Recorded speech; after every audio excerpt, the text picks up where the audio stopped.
क्या खूब कहा है स्वर्गीय श्री अशफाक उल्लाह खाजी ने, उस तक जुमा से हम हरगिज़ ना निकालेंगे, उठाओ तलवारें तुम हम सर को झुका देंगे। सीखा है जीने का हमने ये नया तरीका, चलवाओ मशीन गने हम सीना अड़ा देंगे। अशफाक उल्लाह खाजी की शायरी मेरे दिल के बहुत करीब है और मुझे पूरा विश्वास है कि आपको ये पसंद आई होगी। हाय फ्रेंड्स, दिस इज विजय और आज आपसे बात करूंगा उन देश प्रेमियों के बारे में, देशभक्तों के बारे में जिन्होंने अपने जीवन का बलिदान कर दिया हमारी भारत माता को आजाद कराने के लिए। उनके विचार, उनके लेख, उनकी कविताएं मैं आपसे शेयर करूंगा और मुझे पूरा विश्वास है वो आपके जीवन की जो दिन प्रतिदिन की कठिनाइयां हैं, मुसीबतें हैं, उनसे उभरने में आपका साथ देंगी।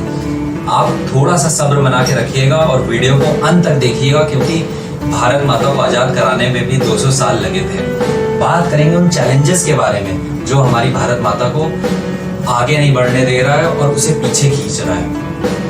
उससे पूर्व आज तक जितने भी शहीद हुए और आगे होंगे उन सब को मैं और मेरी टीम नमन करती है और दिल से उनके जज्बे को, उनके बलिदान को सलाम करती है। अब बात करते हैं महान विचारक, एक महान कवि और एक महान लेखक के बारे में, जिनकी कविता आपके दिल की गहराइयों तक पहुंचेगी। और उनका नाम है स्वर्गीय श्री बिस्मिल अजीमाबादी, जिनका जन्म 1901 में हुआ था और उन्होंने ब्रिटेन को घुटने पर झुकने के लिए मजबूर कर दिया था, सिर्फ और सिर्फ अपने कलम की ताकत से। और उनकी एक शानदार कविता मैं आपके साथ साझा कर रहा हूँ। है लिए हथियार दुश्मन ताक में बैठा उधर, और हम तैयार हैं सीना लिए अपना इधर। खून से खेलेंगे होली कर वतन मुश्किल में है, सरफरोशी की तमन्ना अब हमारे दिल में है। हाथ जिनमें हो जुनूं कटते नहीं तलवार से, सर जो उठ जाते हैं वो झुकते नहीं ललकार से।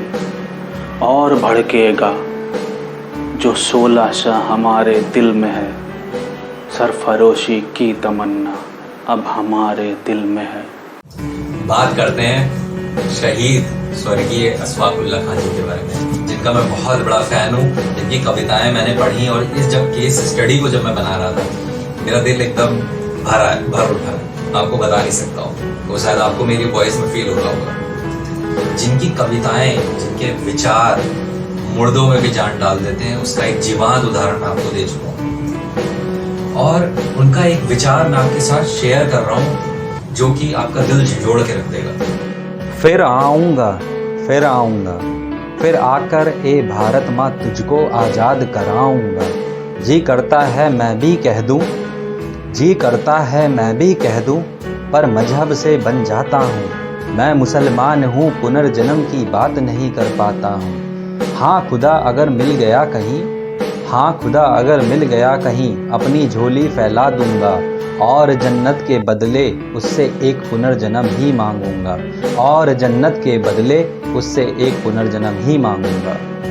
इस विचार ने अगर आपके दिल को झंझोड़ा हो तो कमेंट में जय हिंद लिखिएगा, मुझे पता चल जाएगा कि आपको मैं कनेक्ट कर पा रहा हूँ।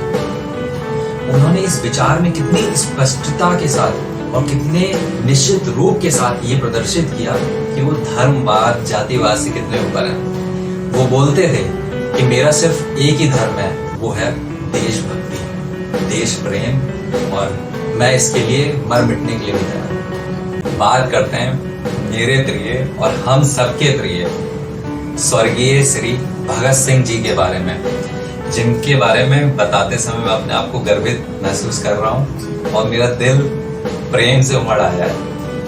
उनका जन्म 28 सितंबर 1907 में बांगा में हुआ था, जो कि आज का पाकिस्तान है। उन्होंने कई सारे नुक्कड़ नाटक करे, लोगों को बहुत मोटिवेट किया कि वो हिंदू मुस्लिम मिलजुल के रहें, तभी हमारा देश तरक्की कर पाएगा। और वो इस बात से भली भांति परिचित थे, अगर हम आपस में लड़ेंगे तो हम कभी सफल नहीं हो पाएंगे अपने मिशन में, जो हमारा मिशन है। और उनका एक विचार मेरे दिल तक और मेरे दिल की गहराइयों तक पहुंचा, और मुझे लगता है आपके भी दिल की गहराइयों तक पहुंचेगा। अगर वो पहुंचे तो कमेंट में जय हिंद लिखिएगा। वो लिखते हैं, इस कदर वाकिफ़ है मेरी कलम मेरे जज्बातों से, अगर मैं इश्क लिखना चाहूँ तो इनकलाब लिख जाता हूँ। तो स्वर्गीय श्री भगत सिंह जी से हम बहुत कुछ सीख सकते हैं। नेतृत्व, आत्मविश्वास, कर्तव्य निष्ठा और आत्मसम्मान, देश प्रेम, करुणा, बहुत कुछ उनसे सीखने के लिए है। बात करते हैं स्वर्गीय श्री भगत सिंह जी के मित्रों के बारे में। उनके एक मित्र जिनका नाम शिवाराम हरी राजगुरु, जिनका जन्म महाराष्ट्र में 22 अगस्त 1908 में हुआ था। मात्र 22 वर्ष की अल्प आयु में वो वीर गति को प्राप्त हुए और हंसते हंसते फांसी पे चढ़ गए। उन्हीं के एक प्रिय मित्र जिनका नाम स्वर्गीय श्री सुखदेव थापर था, वो भी सिर्फ 22 वर्ष की अल्प आयु में हंसते हंसते फांसी पे चढ़ गए। और उनके जीवन काल की एक छोटी सी घटना, जब भी उनकी माँ उनसे बोलती थी कि बेटा तुम्हारी शादी करूँगी, तो वो हर बार यही बोलते थे, माँ मैं घोड़ी पे नहीं फांसी पे चढ़ूँगा, क्योंकि मैं एक देशभक्त हूँ। अब बात करते हैं एक महान नेता और एक महान रचयिता के बारे में, जिनका नाम स्वर्गीय श्री सुभाष चंद्र बोस था, जिनका जन्म उड़ीसा में हुआ था और बहुत ही उत्तम कोटि की बुद्धिमत्ता रखते थे। उसका परिचय तो उन्होंने अपने जीवन के शुरुआती काल में ही दे दिया था, जब उन्होंने सिविल सर्विसेज का एग्जाम क्लियर किया।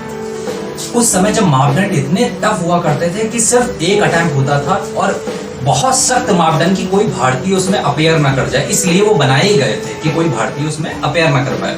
लेकिन फिर भी इनके जज्बे को मैं सलाम करता हूँ, इन्होंने सिर्फ एक अटेम्प्ट में उस एग्जाम को क्लियर करा। और सोचिए कितनी उत्तम कोटि की बुद्धिमत्ता होगी इनकी। और इसी का एक और जीवंत उदाहरण मैं आपको देना चाहता हूँ, जो ये हर किसी को समान भाव से देखते थे। इन्होंने स्त्री हो चाहे पुरुष हो, उन सभी को समान भाव से देखा। और सोचिए आज से 70 साल पहले इन्होंने फीमेल फोर्स ऑर्गेनाइज की थी, जो ये दिखाती है कि इनका बुद्धि का स्तर कितना उत्तम कोटि का था। और इसी जज्बे को सलाम करने के लिए स्वर्गीय श्री गोपाल प्रसाद व्यास जी ने एक बहुत ही शानदार और बहुत ही जीवंत कविता लिखी, जो कि आपके रोंगटे खड़े कर देगी, ये मेरा विश्वास है। आप कविता को सुनिए और मुझे कमेंट में बताइए कि आपको ये कविता कैसी लगी। है समय नदी की बाढ़ की, जिसमें सब बह जाया करते हैं। है समय बड़ा तूफान प्रबल, पर्वत झुक जाया करते हैं। अक्सर दुनिया के लोग समय में चक्कर खाया करते हैं, लेकिन कुछ ऐसे होते हैं इतिहास बनाया करते हैं। यह उसी वीर इतिहास पुरुष की अनुपम अमर कहानी है, जो रक्त कणों से लिखी गई, जिसकी जय हिंद निशानी है। प्यारा सुभाष नेता सुभाष भारत भू का उजियारा था, पैदा होते ही गणिकों ने जिसका भविष्य लिख डाला था। यह वीर चक्रवर्ती होगा या त्यागी होगा सन्यासी, जिसके गौरव को याद रखेंगे युग युग तक भारतवासी। इन सारे महापुरुषों के किस्से, कहानियां, कविताएं और विचारों को सुन के मुझे पूरा विश्वास है कि आप लोगों को बहुत कुछ सीखने को मिला होगा और इनसे आपके जीवन का परिवर्तन होगा और इस कोविड-19 की कठिन परिस्थिति से आप निकल पाएंगे। और वो जज्बा इन कविताओं में, इन विचारों में और इन कहानियों में है। और इसीलिए ये पूरा मैंने केस स्टडी तैयार करी, जिससे आपको कुछ सीखने को मिले और आपका जीवन में परिवर्तन हुए। और इस वीडियो का निश्चित रूप से पार्ट 2 बनना चाहिए, जिसमें हम जानेंगे कुछ और वीर पुरुषों के बारे में और बात करेंगे उन चैलेंजेस के बारे में जिस वजह से हमारा भारत देश आगे नहीं बढ़ पा रहा है। So guys, I am really very very thankful to you and मिलते हैं पार्ट 2 में। जय हिंद।